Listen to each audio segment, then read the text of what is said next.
नितेश राणेंनी एक वक्तव्य केलं की छत्रपती शिवाजी महाराजांच्या काळात हिंदू विरुद्ध मुस्लिम अशी शिवाजी महाराजांनी लढाई लढली, त्यामुळे आता हिंदूंच्या दुकानात मटण खरेदी करा असं वक्तव्य केलं. नाही, त्यांनी वक्तव्य काय केलं माझ्या म्हणजे मी काय बघितलं नाही किंवा म्हणजे ऐकण्यात आलं नाही. पण हे जे तुम्ही म्हणताय असं कधी शिवाजी महाराजांनी सर्व धर्म समभाव त्यांची ही संकल्पना होती आणि म्हणून तर आज आपण या मोकळा श्वास घेतो या लोकशाही स्वराज्याच्या लोकशाहीमध्ये. तसं हिंदू मुस्लिम केलं असतं तर आज आपण गुलामगिरीत असतो या मुघलांच्या.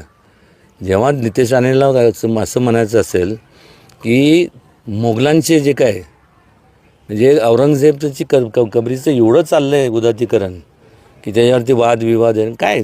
मी तर सरळ सांगतो नाही, खोदून JCB आणून टाकून द्या. तो काय तुमचा म्हणजे तुमच्यावर त्यांनी आक्रमण करायला आला होता.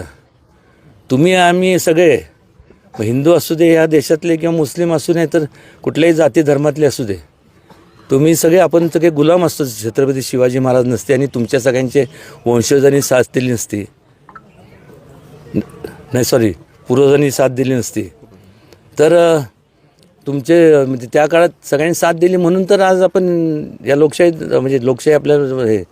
त्यामुळे तसं त्यांना म्हणा ते त्यांचा अर्थ असं कोणी काढू नये. मी एवढंच सांगेन ज्यांना आता मी काय जवळपास मी तर काय नॉनव्हेज खात नाही, त्यांना खायचं खावा.